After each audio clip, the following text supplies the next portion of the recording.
technically this is not going as smoothly as it was yesterday, so we're going to have to break. You might get lots of quite short ones put these together. So where I was actually up to is it encapsulates the entire idea of the poem in its opening line: promises that are lost, and the confusion and disaster that actually opens with that. Now it's really interesting if you have a look at the way that the sentences, the lines end in this opening. They end with verbs. They end with breeding, mixing, stirring, covering, feeding, all sorts of growth words, all sorts of growth and hope for the future. We're covered and we're warm and we're safe and we've got the future. And then we have this first of this dramatic shifts in chronology that I was actually talking about, and we go from promises of the future into memories of the past.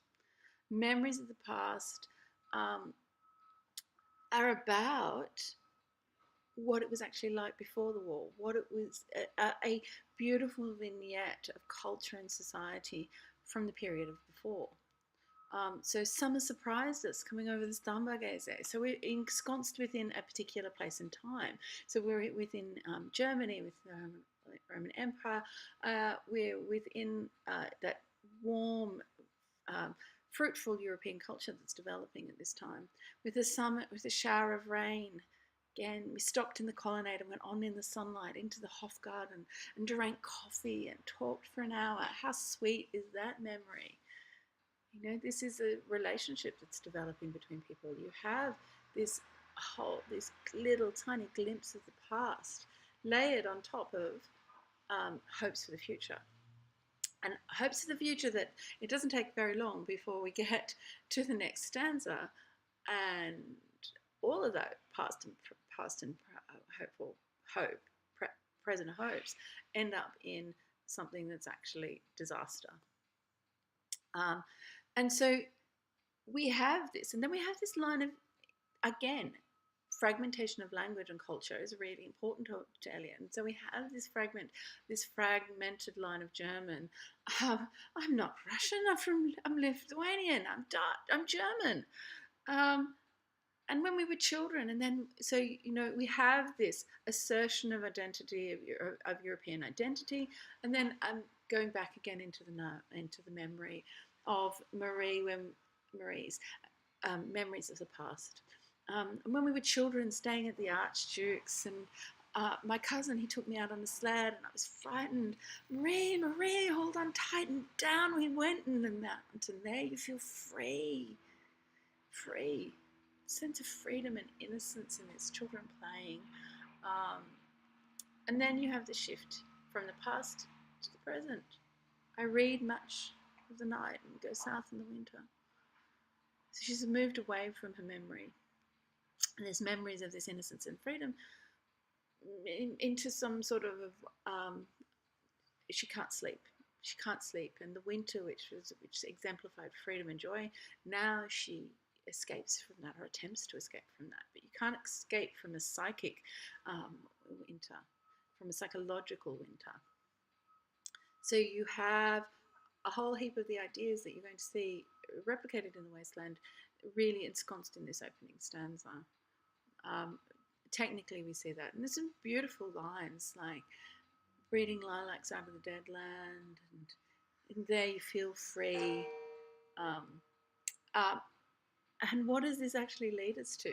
We move, and then we move from the beauty of dreams and the beauty of memory into something that's harsh and dark. We step out of the past, we step out of our hopes into the future, we step into the psychic reality of Eliot's Wasteland, and have a look and see what that wasteland is actually like. What are the roots that clutch? Look at the strong use of language there, clutching roots. It's very dark. Then dragging us into the ground. Branches grow out of this stony rubbish.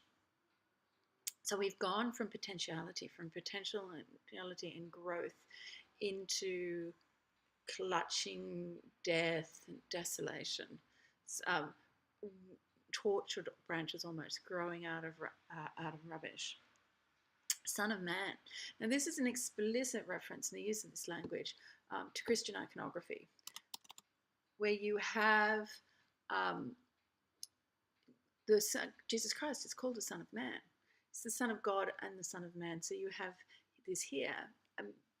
And Son of Man, of course, is the ultimate promise for redemption. But what do you get? You can't, the Son of Man can't promise anything for you anymore. Son of Man, you cannot say or guess, for you only know a heap of broken images. And again, this Christian iconography, so the use of the images of a method of worship. And there's this whole idea of iconoclasm that comes out of culture, where there's this tradition that goes back hundreds of years, right back to the earliest parts of Christian worship, where you smash images. And so you have this world, this image of a world that's been shattered, one that even God can't understand anymore. A heap of broken images where the sun beats and the dead tree gives no shelter, the cricket no relief, and the dry stone no sound of water. Only there is shadow under this red rock. Come under this red rock. Come in under the shadow of this red rock. So this is Eliot's Wasteland, where everything is dead.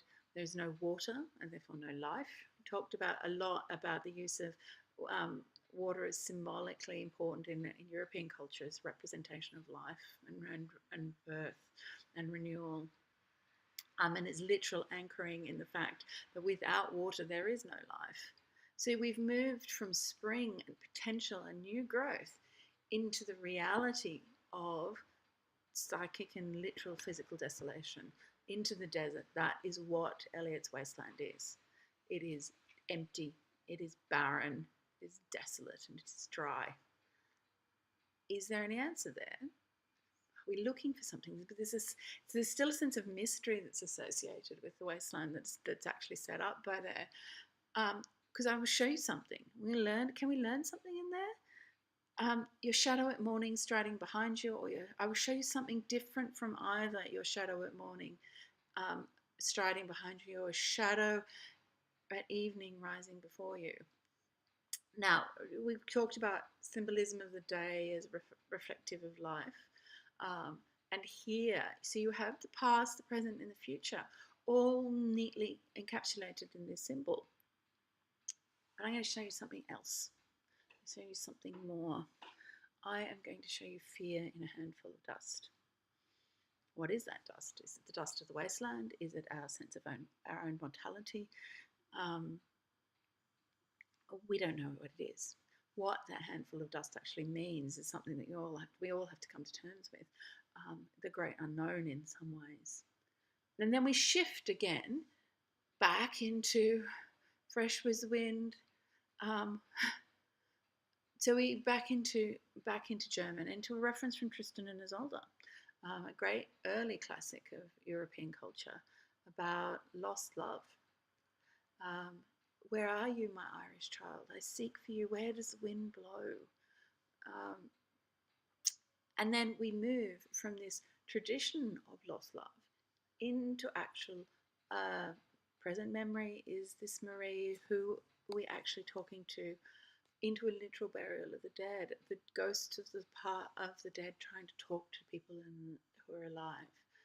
You gave me hyacinths, so back to flowers, back to promise. But here, the promise of the flower is not for new growth in the future. These are the flowers that we lay on the graves of the dead. You gave me hyacinths first a year ago. They called me the hyacinth girl, called past tense. Yet when we came back late from the hyacinth garden, your arms full and your hair wet, I could not speak and my eyes failed.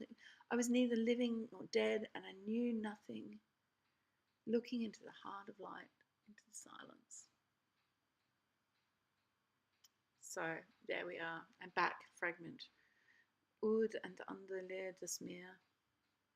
More German, more fragmentation, more language which is used not to unite but to alienate, to separate and divide.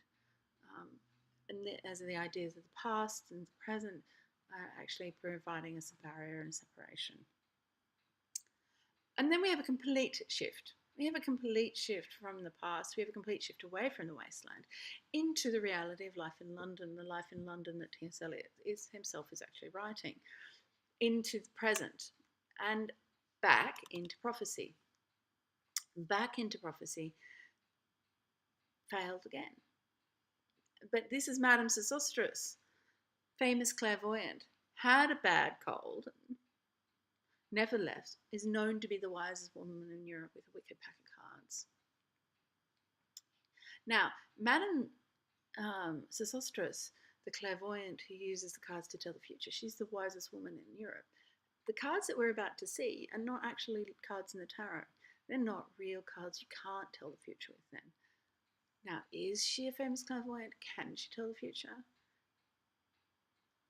Is she wise enough to know that you can't tell the future? Is she wise enough to know that even if she can, foretelling doesn't help us? It's an interesting question there. So let's have a look at her pack of cards and what that actually promises and what it actually tells us. Here she says is your card, the drowned Phoenician sailor. Now here's another one of the recurring motifs that we're about to see. This whole idea of the Phoenicians is a really interesting thing. It's a non-European culture. It's a Semitic culture that developed in Lebanon. We're going to see the Phoenician sailor. Canto 4, for example, Death by Water, is all about Phlebas, the Phoenician, the drowned sailor. But we have other much more subtle references to the Phoenicians that I'll point out as we actually walk through. And these is a society and culture that's replaced by Greco-European civilization in the Punic Wars, in the Roman conquest of Carthage, the very first step into empire. Those are pearls that were his eyes. Look. So we're blinded. The Phoenician sailor is not just dead, but he's blind. His eyes have been taken away and replaced with pearls, which are beautiful, but they can't see anything. They can't tell us anything. Here's Belladonna, the Lady of Rocks, the Lady of Situations, and the man with the three staves, and here the wheel, and here's the one-eyed merchant, and this card, which is blank, is something he carries on his back, which I'm forbidden to see. Again, the limitations of the foretelling, the limitations of the idea that we have control over the world. I do not find the hangman, fear death by water. I see crowds of people walking around a ring.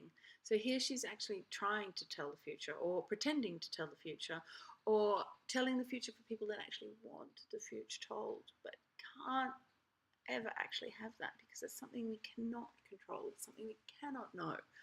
And then it finishes. Thank you.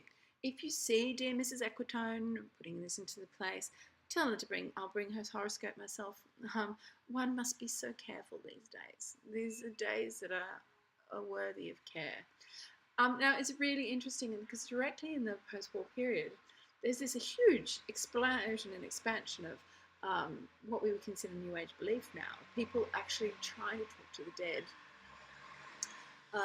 This desire to actually reach out to the people that lost, which is completely logical when the loss was so enormous. And so you have an upsurge of spiritualism, and Ouija boards actually become really popular for the first time, and people really try to talk to the dead. But of course, here Madame Sosostris, who may be able to see the future, is wise enough not to actually try and tell us what that actually is. And we come to the next of the motifs that are used really commonly in this text, the unreal city. There is a blurring of reality in here. What is real? Is the present real? Is what we see real? Is the past real? Are we layered over that? Do we walk amongst a fog of people that is reality actually here? The people who wrote The Matrix, for example, I sometimes wonder whether they were big T.S. Eliot fans. What is reality? And so this unreal city becomes really, really important in Eliot's Wasteland, and it's another recurring city that isn't real. The people, therefore, we are in it aren't real. Our understandings of the world aren't real. But it is an unreality that is grounded in real things, in real places, under the brown fog of a winter dawn. So we've moved away from spring and back into winter. And this is a winter which is a city that is fueled by Coal fires, which is notorious for its thick pea super fogs, which lay over and actually kill people. This is not a winter of crisp beauty. This is a winter of dankness and brown clouds and pollution. A crowd flowed over London Bridge, anchoring it in place and position. So many. I had not thought death had undone so many. Which, of course, is the perfect way to express what the world is like immediately after the war, but also to express our sort of fragile and fragmented place within humanity. Death undoes it all, does us all in the end. Sighs, short and frequent, were exhaled, and each man had his eyes fixed before his feet. Are these people real, or are they ghosts? Are they memories? Are they reality? The lack of communication is really important here, though. They're members of a crowd, but they don't communicate with each other. The city is alienating, not unifying. There's no sense of community here. They don't talk. Each man has his eyes fixed before his feet, which may mean that they are actually dead. But this is a crowd of humanity, humanity's souls flowing somewhere. We don't know where or for how long. Flowed up the hill and down King William Street to where St Mary Woolnoth kept the hours. So these are real places, and that's a real church. The hours of the traditional rites of the Catholic Church. So the bells would toll for the services that would accompany right throughout the day, from matins in the morning to vespers at midnight, and the bells of the church would toll so that people could actually know that the services were going on. They help people regulate their day and to understand their world. Bells are tolling the hours, but as they toll the hours, of course, the day and therefore time and life slips away as well. With a dead sound on the final stroke of 9. So while there is a last midnight mass, generally bells don't chime after 9.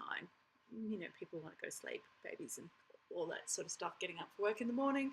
So bells literally generally toll from 6 in the morning until 9 at night. And there I saw one whom I knew, and I stopped him crying, Stetson. Now this is a pretty American name, and remember T.S. Eliot's origins are actually American.